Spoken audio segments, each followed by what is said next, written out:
April 17th, 2008, the date that would forever darken the serene community of Hemlock Grove, USA.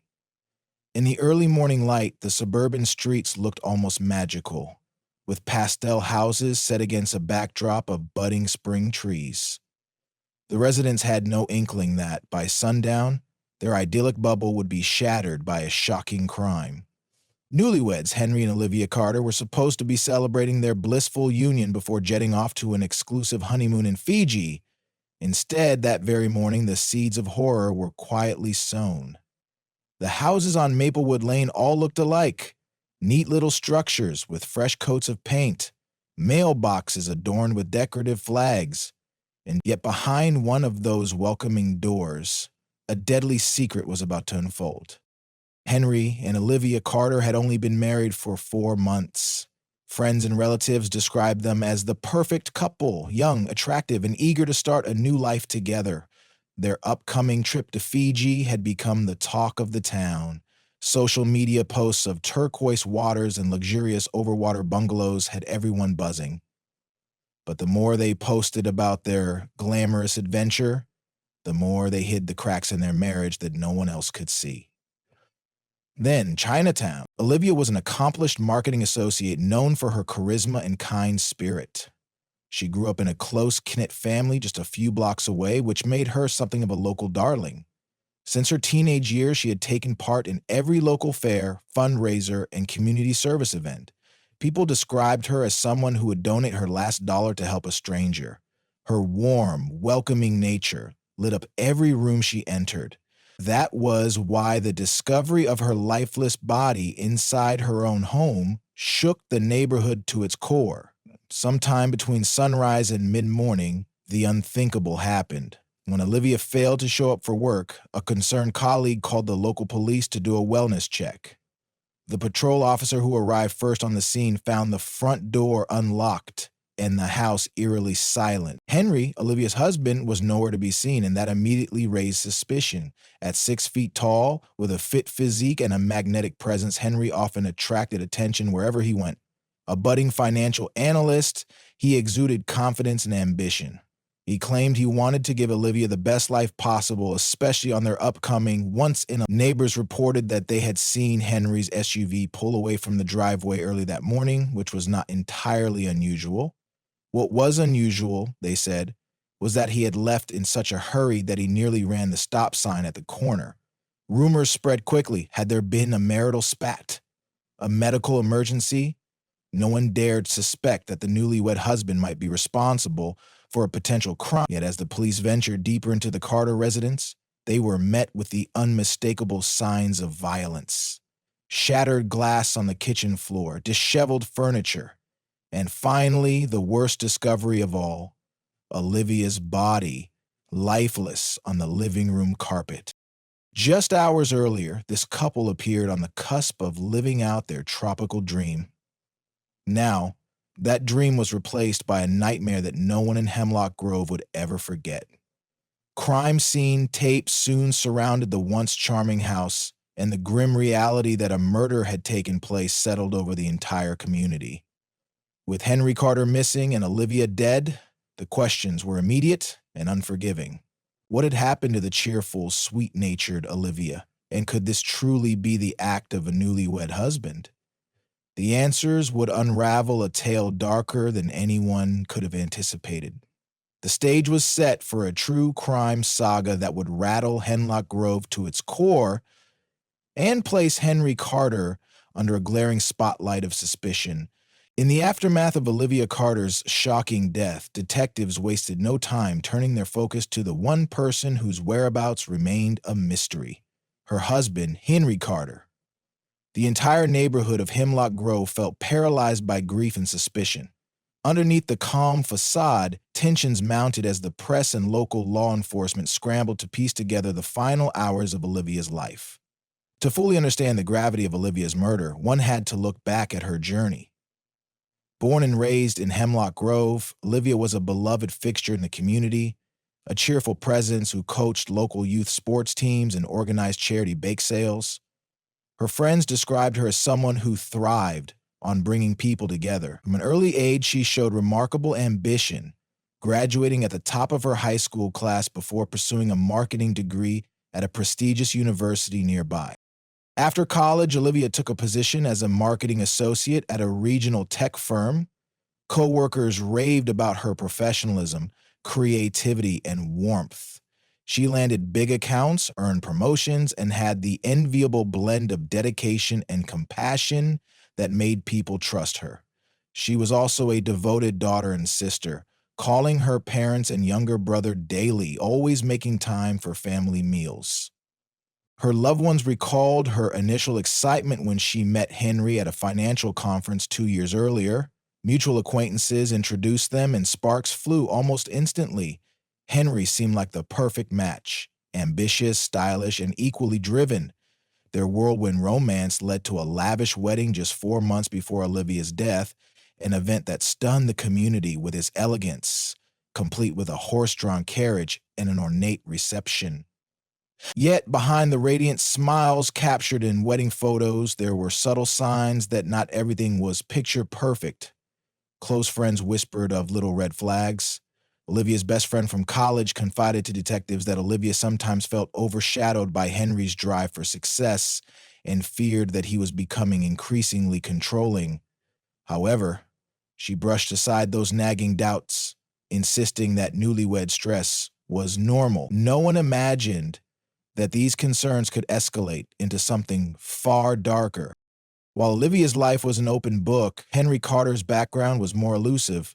A transplant from a nearby city, Henry was known to flaunt an impressive resume. He claimed to have worked for reputable finance firms, climbing the ladder with shrewd business acumen.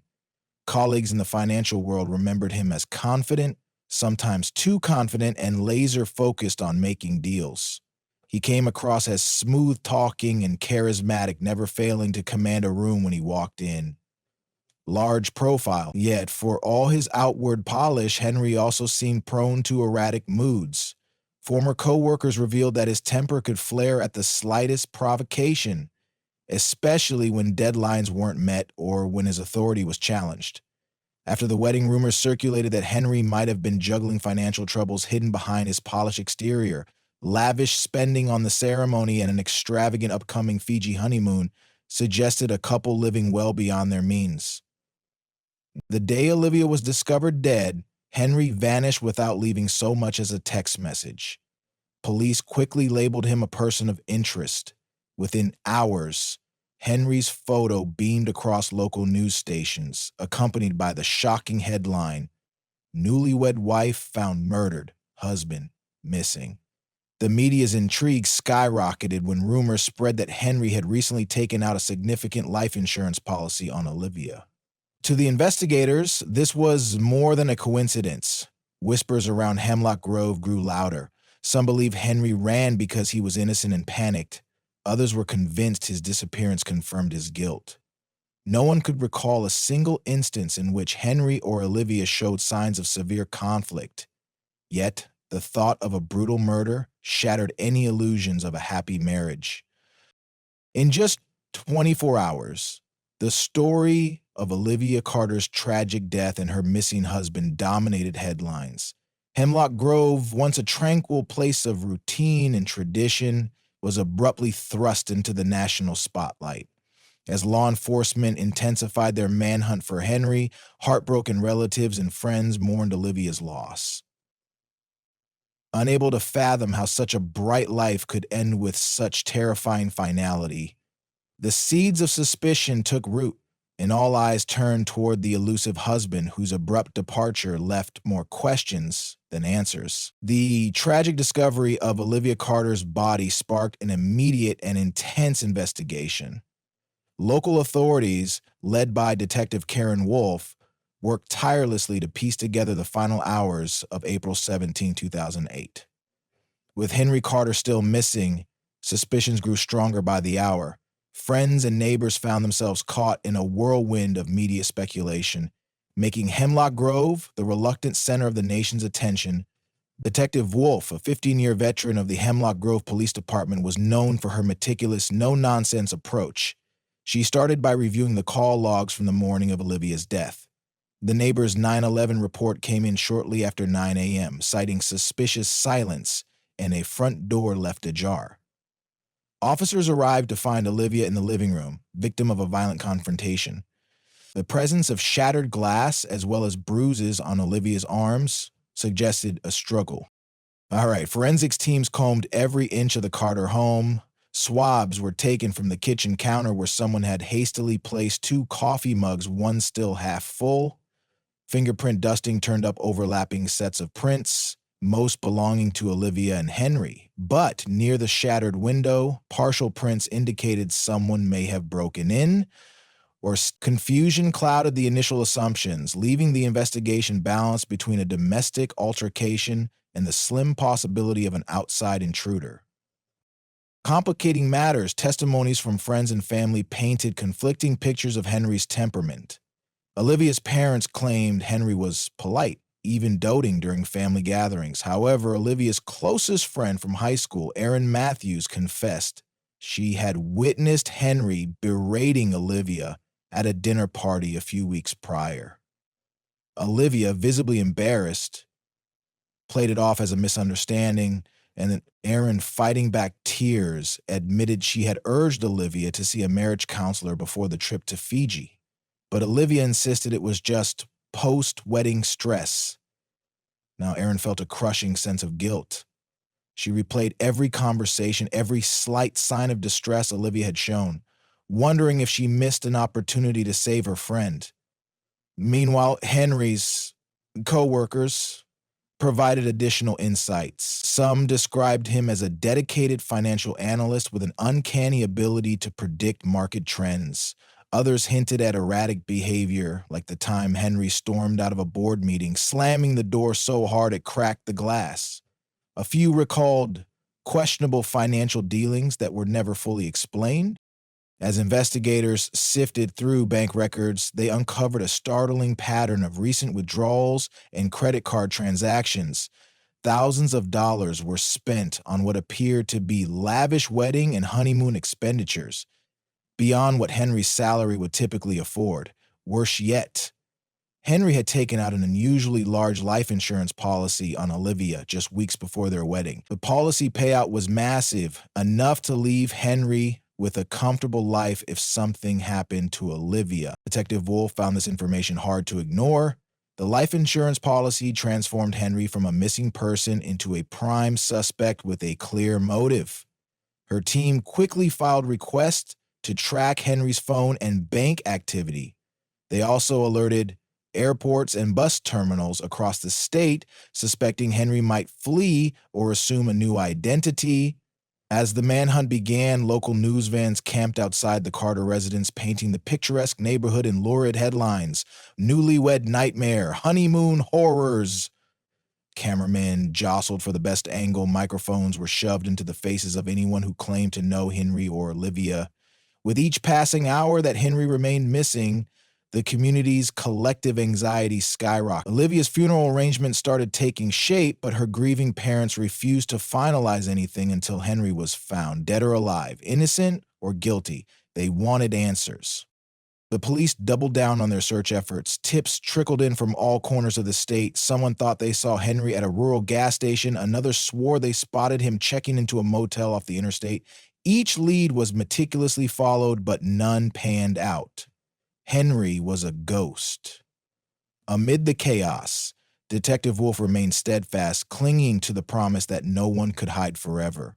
She knew all it would take was one slip-up, a misused credit card, an unguarded phone call, and the suspect would fall right into her net. Little did she know, a bolt of shocking new evidence was about to change everything, pushing the investigation into a frenzy and setting the stage for a confrontation that would shake Hemlock Grove to its foundation. That single thread of evidence would be the key to unraveling the truth, whether Henry Carter was an aggrieved widower on the run from danger or a cold-blooded killer seeking to escape justice. The lines had been drawn, and everyone braced for the next twist in this dark and twisting tale. As the days stretched on, the Henry Carter manhunt morphed into a national obsession. News stations plastered his photo across nightly broadcasts, framing him as the runaway husband in a grisly murder case. Did Henry Carter kill his newlywed wife for money? Became the sensational question emblazoned on every tabloid. In Hemlock Grove, people barricaded themselves indoors, wary of the sudden influx of true crime enthusiasts and sensationalist reporters. The local sheriff's department phone lines were clogged with tips, some helpful, most outlandish. Detective Karen Wolf barely slept, sifting through each lead to separate fact from fiction. Community rumors painted Henry as an unhinged maniac, while others believed some shadowy figure had framed him. But the more theories floated around, the more everyone lost sight of the actual evidence. In the midst of the media firestorm, Henry's parents emerged from obscurity, pleading for their son's safe return. They insisted Henry must be innocent, suggesting he may have fled out of fear. But Olivia's grief-stricken family countered that innocence wouldn't require running. Their emotional pleas for Henry to come forward fell on deaf ears. Just when the investigation seemed stuck in limbo, new evidence landed on Detective Wolf's desk, a grainy security video from the early hours of April 17th. The footage from a gas station 30 miles outside Hemlock Grove captured a car matching the description of Henry's SUV rolling to a stop. The timestamp read 5:12 a.m. hours before Olivia's body was discovered. Though the camera angles were poor, the driver appeared to match Henry's physique. More disturbingly, the footage showed him exiting the vehicle to open the trunk, revealing what looked like a large bag. The next frames were inconclusive, but they stoked Detective Wolf's suspicions that Henry could have been disposing of evidence. Wolf dispatched search teams to scour the back roads and wooded areas near that gas station. Within hours, they discovered a blood-stained tarp along a quiet stretch of highway. Testing confirmed it was Olivia's blood. This break in the case caused an uproar. Any lingering speculation of Henry's innocence began to crumble. Almost as a counterpunch, Henry suddenly broke his silence by contacting a local TV station, and a shaky, muffled phone call aired live. He proclaimed his innocence. He claimed a stranger had threatened him and Olivia. According to Henry, this faceless menace demanded money, leaving him no choice but to flee for safety, hoping to draw the danger away from Olivia. The phone call lasted barely 2 minutes before cutting out. Experts and armchair detectives debated every syllable of Henry's statement. Some pointed out he offered no proof of this dangerous stranger. Others questioned why he hadn't gone straight to the police if he truly feared for his life. Detective Wolf, for one, didn't buy it. Henry's story smelled like an improvisation, a ploy to turn public sentiment in his favor. But Henry's unexpected move did sow seeds of doubt. And could he have been coerced or blackmailed? Was the real killer still at large, framing him? The only certainty was that, with each public revelation, the media frenzy grew more vicious. Satellite trucks clogged side streets. Neighbors put up "no trespassing" signs and threatened trespassing reporters with legal action. Inside the local police station, tension reached a boiling point. Politicians demanded results, and the community demanded justice. Detective Wolf knew they needed a smoking gun, something irrefutable tying Henry to Olivia's murder. Every new lead led to more mysteries, and the unrelenting spotlight put Wolf and her team under immense pressure. Finally, a tip came in from a motel clerk on the outskirts of the next county. A man matching Henry's description had checked in under an alias, Adam West. Detective Wolf, flanked by a SWAT team, stormed the motel in the pre-dawn hours. They found Henry in a rundown room, disheveled and visibly shaken. As officers slapped cuffs on him, Henry's eyes darted around with a wild desperation. Underneath the bed, they found a burner phone, several $1,000s in cash, and a partially packed duffel bag. It was enough circumstantial evidence for law enforcement to charge him with murder. And just like that, the twisted narrative that had gripped an entire nation reached a critical juncture. Henry Carter, once a dashing newlywed dreaming of a tropical honeymoon, stood at the center of a swirl of damning accusations. The next chapter in this saga would unfold in the halls of justice, where both families hoped to finally learn the truth behind Olivia's tragic Henry Carter's arrest sent shockwaves through Hemlock Grove and beyond. Cameras lined the courthouse steps as Henry was escorted into the courtroom in handcuffs. The public's fascination with this honeymoon horror case meant every moment of his trial would be scrutinized, from the opening statements to the final verdict. Prosecutors wasted no time painting Henry as a man driven by greed, pointing to the substantial life insurance policy taken out on Olivia. They laid out a timeline suggesting Henry murdered Olivia to cash in on the policy, then staged a break-in to hide his tracks. Evidence of Henry's extravagant spending bolstered their motive argument. Combined with the security footage and the bloodstained tarp, the prosecution's case looked formidable. Defense attorney Howard Klein countered with a different story. He asserted that Henry stumbled upon Olivia's body, panicked, and fled out of fear he'd be wrongfully accused. Klein tried to redirect suspicion toward a possible intruder. Noting the partial prints at the broken window, he also insisted the life insurance policy was standard for any newly married couple. Emotions ran high as witnesses took the stand. Olivia's parents delivered tearful testimonies, recalling their daughter's excitement for the future. Aaron Matthews recounted that final dinner party when Henry's temper flared, reinforcing the idea that the marriage was troubled. Meanwhile, Henry's parents painted their son as a victim of extraordinary circumstance, targeted by an unknown killer. But the jury seemed unconvinced. The stack of circumstantial evidence weighed heavily against Henry. Halfway through the trial, the prosecution introduced phone records showing that Henry had made incriminating searches in the weeks before Olivia's death. Large life insurance payout, how to collect after spouse dies, and staging a break-in. The courtroom fell silent as these damning details were read aloud.